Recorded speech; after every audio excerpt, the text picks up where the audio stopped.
Assalamualaikum warahmatullahi wabarakatuh.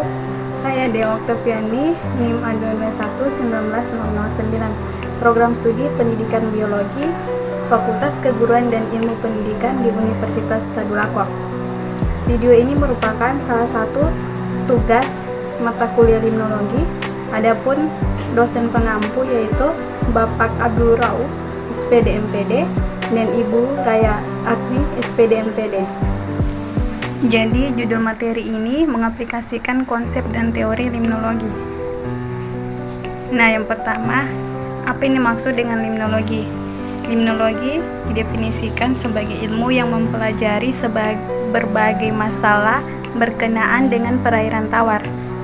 Limnologi sebagai cabang ilmu ekologi, di mana memasukkan komponen biologi dan mempelajari permasalahan perairan berdasarkan konsepsi ekosistem, yaitu interaksi antara komponen biotik dan abiotik.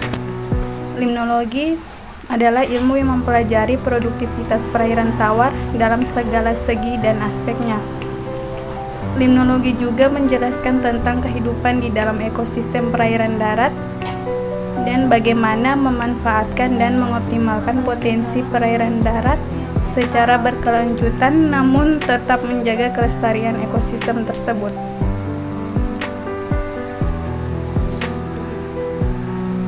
Kemudian tipikal perairan yang menjadi objek penelitian kajian limnologi. Yang pertama, perairan mengenang atau habitat lentik, dan yang kedua, perairan mengalir atau habitat lotik. Jadi habitat lentik seperti danau, rawa, dan waduk. Kebanyakan organismenya melayang di badan air seperti plankton. Dan yang kedua, perairan mengalir atau habitat lotik, yaitu seperti sungai dan mata air. Karena dia mengalir, maka organismenya terdapat di bagian bawah. Kemudian dalam aspek limnologi, yaitu mempelajari segi kimiawi perairan, misalnya derajat keasaman atau pH, fisik perairan, contohnya yaitu bentuk perairan dan pembagian zona perairan dan biologi perairan, misalnya kehidupan organisme perairan antara lain plankton, bentos, nekton, dan tumbuhan air. Ilmu ini juga mencakup pula ekologi perairan yang mempelajari tentang hubungan antara organisme perairan serta antara organisme dan lingkungan perairan. Kemudian ruang lingkup limnologi. Ruang lingkup limnologi meliputi yaitu penelaahan aspek-aspek komponen air sebagai lingkungan hidup, habitat, dan komponen abiotik lain, serta komponen biotik yang ditemukan di perairan itu. Kajian tersebut juga mencakup proses-proses dan hubungan fungsional yang mengaitkan komponen-komponen akuatik, meliputi proses daur ulang materi dan unsur hara serta evolusi ekosistem perairan. Dan yang selanjutnya yaitu aktivitas penelitian dan pengembangan limnologi. Nah, aktivitas penelitian dan pengembangan limnologi ini terutama berperan dalam mengembangkan informasi dasar karakteristik lingkungan perairan darat, di mana meliputi morfologi dan tipologi perairan, sifat-sifat kimia dan fisika air yang merupakan faktor penentu kualitas air, tingkat pencemaran dan tingkat produktivitas hayati perairan, serta monitoring dan evaluasi status kemantapan perairan dan kepekaannya terhadap pembebanan masukan atau pemanfaatan sumber daya perairan.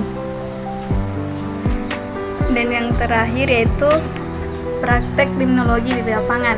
Nah, praktek ini dilakukan di Kabupaten Kebumen, Jawa Tengah, di mana dengan memanfaatkan waduk sebagai perikanan tangkap berbasis budidaya yang merupakan upaya yang dilakukan untuk mengoptimalkan pemanfaatan produktivitas alami perairan melalui konversi sumber daya makanan alami di mana menjadi biomasa ikan tanpa merusak lingkungan. Nah, upaya tersebut upaya yang sangat ekonomis dan ramah lingkungan. Dan dalam kasus ini, produktivitas makanan alami yang tersedia di perairan waduk dimanfaatkan oleh ikan bandeng menjadi biomasa ikan sehingga meningkatkan hasil tangkapan nelayan di perairan waduk Sempor. Nah, selanjutnya yaitu untuk mengenai pengoptimalan produktivitas perairan waduk Sempor. Dalam memproduksi ikan secara berkelanjutan diperlukan strategi pengembangan yang meliputi penebaran ikan bandeng secara berkala sesuai target ikan yang di lapangan, penggalangan dana penebaran dan retribusi hasil tangkapan bandeng, penggunaan alat tangkap gill net dan jala dengan ukuran mata jaring sesuai ukuran ikan bandeng, target pembinaan kelompok nelayan atau kelompok pengawas, kelompok pengolah dan pemasaran, pengembangan pengolahan perikanan secara partisipatif dan terpadu. Dan yang terakhir yaitu perikanan tangkap berbasis budidaya ikan bandeng adalah salah satu opsi peningkatan produksi ikan yang direkomendasikan untuk diterapkan di perairan waduk yang memiliki karakteristik limnologi yang sama dengan waduk Sempor. Sekian penjelasan dari saya mengenai materi ini. Saya ucapkan terima kasih. Saya akhiri wabillahi taufiq wal hidayah. Wassalamualaikum warahmatullahi wabarakatuh.